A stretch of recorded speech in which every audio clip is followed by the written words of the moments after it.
Hi there po, thank you very much for following on my channel. And today po, I will grant the request of Ma'am Socorro Bengil from Zamboanga City to come up with a module on Cookery 10. Just to give her an idea kung paano po ginagawa yung module sa Cookery 10. So, I hope you'll watch this video so that you will also gain information. Maraming salamat po sa pag-subscribe and pag-follow ng mga videos ko.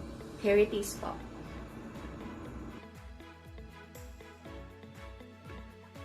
So what I am sharing with you right now is the requested sample of module for Cookery 10. So ito po yung ating module. How do we begin? Kailangan po, before we begin crafting our module, we need to understand as teachers kung ano po ba yung provision na nakalagay sa most essential learning competencies for us teachers. So that we can be properly guided po, ano. But if you're going to read the guide for EPPTLE teachers in using the MELS, there's no difference in terms of essential learning competencies provided in our curriculum guide. So as we proceed, as requested po by our teacher from Zamboanga, bigyan ko daw po kayo ng sample ng module under Cookery 10. So here's the sample. Again, I repeat from my previous videos, I always reiterate that you have to start with the cover page. So this is the cover page. As you can see, on the left side is the national cover photo, but you can still deviate from this one if you have to have, or if you want to have a contextualized sample of your cover photo, or you want to initialize having your unique photo for your particular subject in your own region or in your own division, you can do so. But for the meantime, since I do not have a cover photo for Cookery or EPP or TLE, ginamit ko po yung sa cover photo ng national. And so, what is the most important and striking information that you have to have your cover page is yung inyong title. So it's really essential that our learners must identify kung anong quarter po yung ating module na yon, anong module number, so that they may be able to identify anong week po kailangan yon pag-aralan. And then of course, yung title nung lesson. And then po, kung mapapansin niyo, module 2 po ako nagsimula. Yung module 1 is preparing a Missing class or setting up of how to prepare our egg dishes. So, nilaktawan ko po yun para magbigay ng konkretong example on Cookery 10. And so, let's start. If you have your own cover page, it's very also important to provide an introductory statement. So in this case, I use this introductory statement, which is of course lifted as well from the learner's materials of Cookery 10. And you can do so. Okay, so as it is said here, DepEd endeavors to equip the learners with the appropriate knowledge, attitudes, values, and skills necessary to become productive citizens of our society. This module is specifically crafted to focus on the different activities that will assess your level in terms of skills and knowledge necessary to get a certificate of competency and/or national certification. This learner's material will surely make you a certified food provider. In this case, binibigyan po natin ng dahilan or binibigyan po natin ng motivation ng ating mga students para magpatuloy at basahin ang ating module. So let's start. Ito pong module na ito ay sumusunod, no, sa parts ng Central Office template ng module. So we start with what I need to know.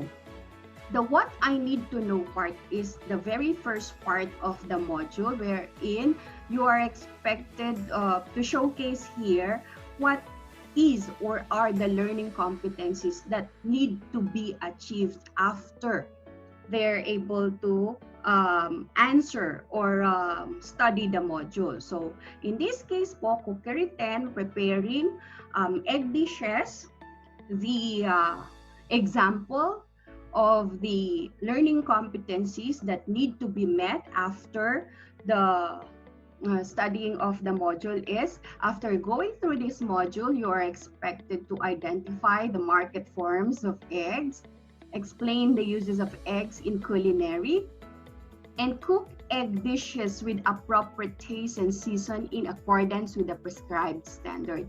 Just remember po, dear teachers, that when you come up with learning competencies, make sure that it is really the concentration po of our module. Meaning to say, yun talaga yung dinidiscuss sa content ng module. Kasi meron pong ibang mga gumagawa ng module na hindi po consistent yung learning competencies sa content ng mini lesson niya sa module. So, ito po yung dapat nating bantayan. Kailangan there's consistency and congruency pagdating po sa learning competencies and discussion po ng ating mga module. And then, after you have already provided them the what I need to know, because you have to give them a reason for them to understand the lesson. So, kailangan yung mga expectation nila ay spell out na po dito sa first part, which is what I need to know. And then po, next part is what I know. Okay?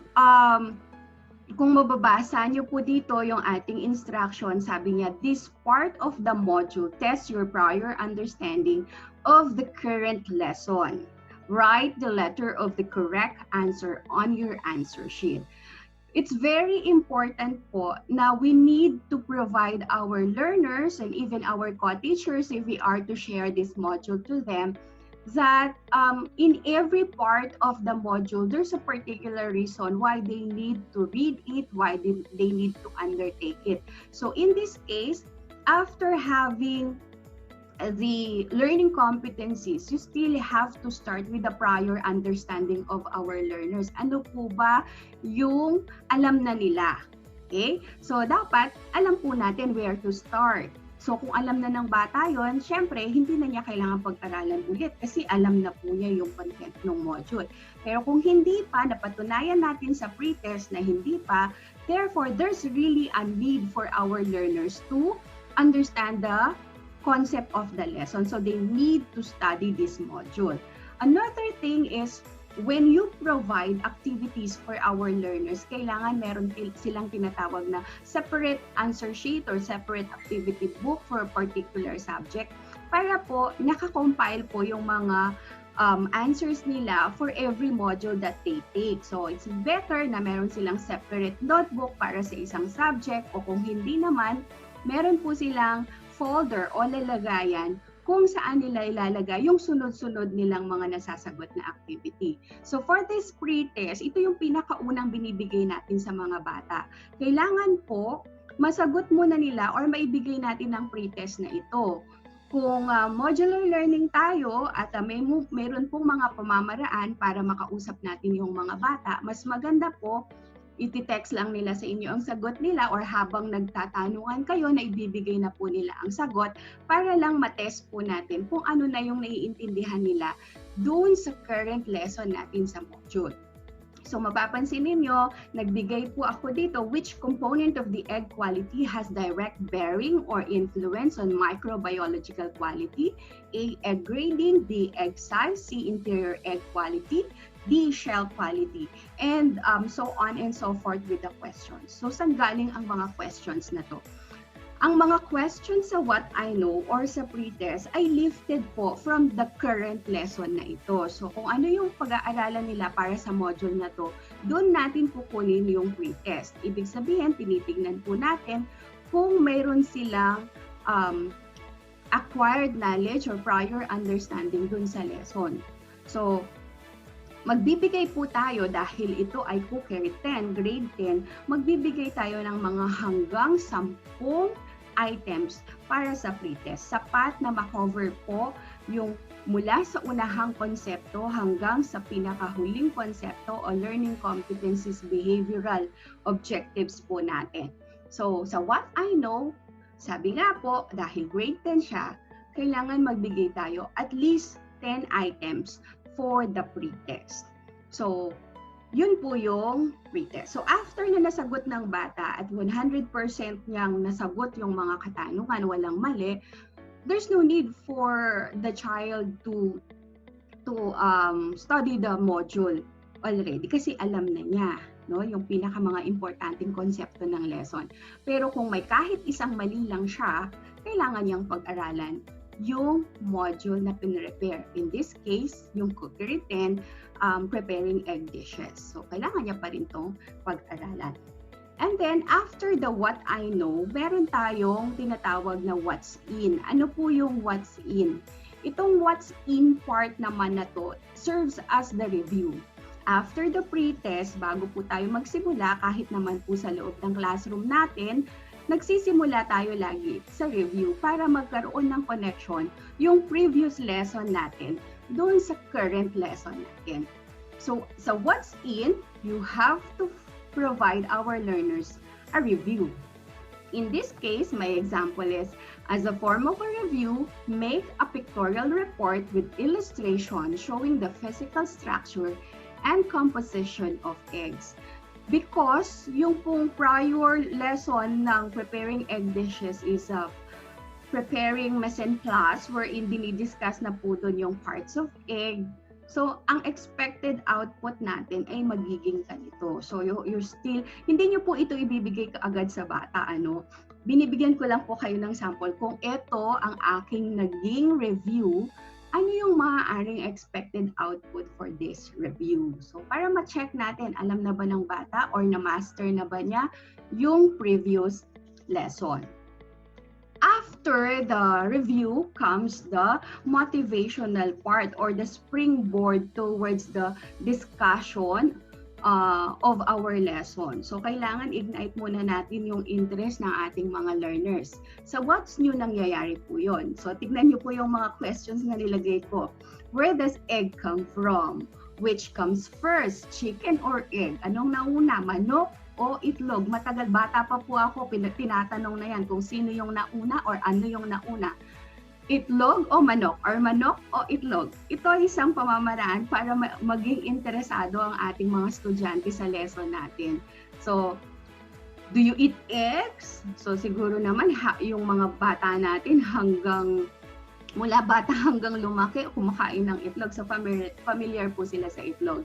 How do you cook your eggs? So, dyan natin malalaman kung nagluluto ba sila ng itlog, hindi sila nagluluto ng itlog, may idea pa sila sa pagluluto ng itlog. Hanggang sa itanong natin, list down dishes where you use eggs in cooking or food preparation. So, magandang mga questions yan para maumpisahan natin ang interest nila, makuha natin ang interest nila sa lesson natin. So, yung mga sagot nila dito, pwede nilang isulat sa sheet of paper or kung meron kayong online discussion, pwede nilang sagutin diretso. Kung wala naman, sulat na lang nila sa papel.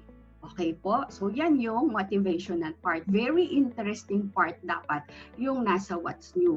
Kasi ito ay magiging bridge para sa discussion. So kung ano yung tinanong nyo po sa what's new, yan din po yung i-discuss ninyo dun sa what is it? So, what is it po? Sasagutin niyo po yung mga binigay ninyong interesting questions doon sa una. Sabi niya, ano ba ang nauna? Itlog o manok? Where does egg come from?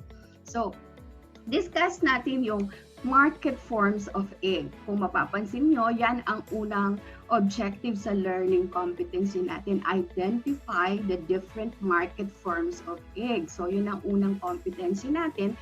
Definitely, yan ang una nating i-discuss. So, dito, meron tayong discussion na there are 3 market forms of eggs. So, ibibigay natin po yan as a discussion and bibigyan natin ng definition or statements that really describe and define or even provide clear understanding of every items of the lesson. So yun, fresh eggs or shell eggs may be purchased individually by dozen or in trays of 36 pieces. So kung may online instruction kayo, pwede nyo po pa yan i-explain sa bata ng mas naiintindihan niya if you want to translate it in Tagalog or if you want to provide a situation para lalo niyang maintindihan yung mga pagkakaiba ng mga market forms of eggs na to, mas mabuti po. Kung wala naman, siguro ang bata babasahin niya to and will make his or her own reasoning at saka research, magtanong sa mga magulang or sa mga tao sa paligid niya kung paano nila naiintindihan yung market forms of eggs. So, dahil diniscuss mo yon, dahil objective mo yon, dapat nasa discussion yon. And then yung second natin is uses of eggs in culinary.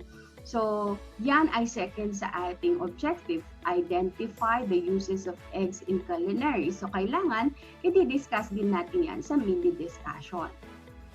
Ito po ay paghahalimbawa ko lang kung paano nyo ibibigay yung discussion ninyo sa mini lesson. Pero if you have other ways on doing it, much better. Okay po? Yan, uses of eggs in culinary.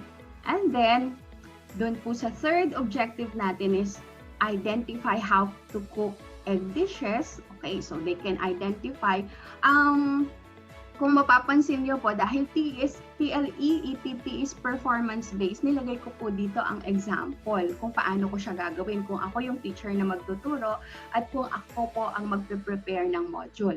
Ang nakalagay dyan, how to cook egg dishes. Tapos mapapansin nyo po, ito yung isang pamamaraan to cook egg dishes. It could be on a form of a scrambled egg, how to prepare the scrambled egg.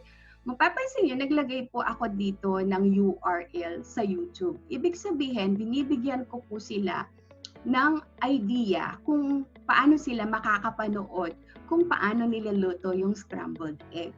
Kung ayaw nyo naman na mag-provide ng URL sa YouTube, pwede nyo rin pong kayo mismo as a teacher, i-video nyo po yung sarili nyo, tapos bigyan nyo sila ng kopya kung paano nila iluluto yung scrambled egg. Kasi kailangan performance, makita nila practical application.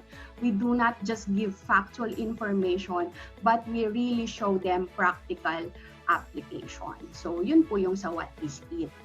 Pagkatapos po na nabigay na po natin yung what is it, kailangan po, let's provide them initial activities para matest po yung kanilang comprehension. So, sabi dito, ang pinrepare ko pong initial activities, what other dishes, meal preparations do you know in which an egg is part of the ingredients? List at least 5. So, dahil naibigay mo doon sa how to cook eggs, how to prepare eggs, yung iba't ibang pamamaraan, baka naman po meron silang ibang idea tungkol sa pagpe-prepare ng food gamit ang egg. So, pwede po silang maglista ng 5.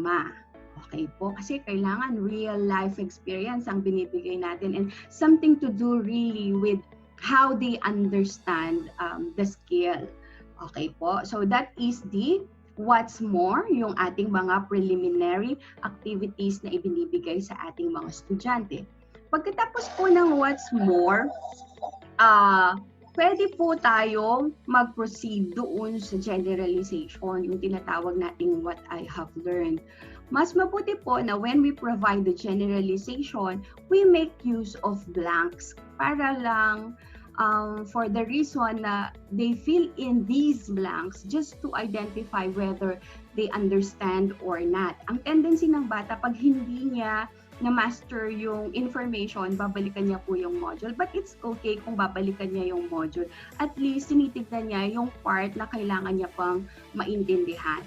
And pag binalikan niya yon at naalala niya po yung konsepto, sasagutin niya ito.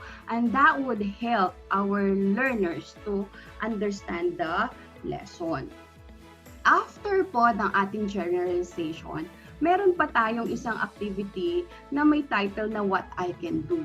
Yung what I can do part po na ito is actually an activity that provides the learners on how to apply it in real life experiences. So mapapansin niyo po yung akin pong example or yung example na activities, what egg dish have you experienced cooking? Yung una po sa what's more, ang tanong po yung ano yung alam nilang dish na may kasamang itlog sa pagluluto. Ito naman, based on experience, ano yung dish na naluto na nila na itlog ang niluluto. So, sabi ko, list down the steps on how you prepared it for a meal. So, sila para silang mga chef or cook na ilalagay nila step by step kung paano po iluto yung itlog. So, siguro naman po masasagot nila ito. Pag hindi nila nasagot, ibig sabihin you have to provide them supplemental understanding. So, after the what I can do comes the assessment. Yung assessment part na po na to, kung mapapansin nyo, dahil ang TLE or EPP ay, sabi ko nga po, performance-based, kailangan ng assessment natin ay performance-based. So as you can see with the assessment, make a short video on how you can show your own version of preparing and cooking an egg dish. Show a photo collage of the step-by-step procedure in cooking an egg dish. Huwag naman nating pagawa ito kung ito yung po ay gusto niyo yung sundin din, yung aking example. Huwag naman nating pagawa yung dalawa. Pili lang po kayo ng isa. Or kung hindi nila kaya ito dahil wala silang materials, wala silang pamamaraan para mapakita yung video o yung photo collage, hanap po kayo ng pamamaraan na pwede na ma-showcase ng bata yung kanyang natutunan kung paano magluto ng egg o ng itlog. And then the additional activities, it's always pertinent that we provide connection about what they learned. So dito po sa additional activities, kung mapapansin nyo ang nilagay ko, having learned the value of eating eggs, what advice can you share to your family about having egg dishes in your meal? So practically, pinapractice na nila yung natutunan nila doon sa module. So this is very interesting.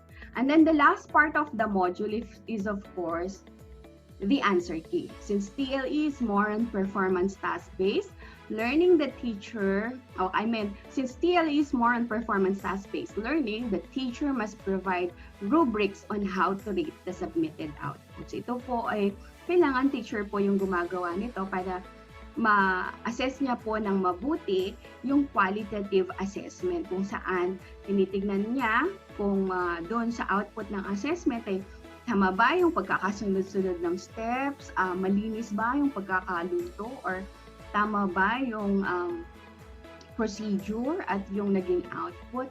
May mga ganong factor po. So that is how you prepare po module for Cookery 10. It's just an example and you can provide your own po just to give you information. Thank you very much po. I hope you learned from this video. Maraming salamat! Ayun po, I hope you were able to gain information from my video, and if you have requests and suggestions for a video lessons or a video information that I can share, please just put it in the comment box. Maraming salamat po sa pag-subscribe and pag-follow ng mga videos ko.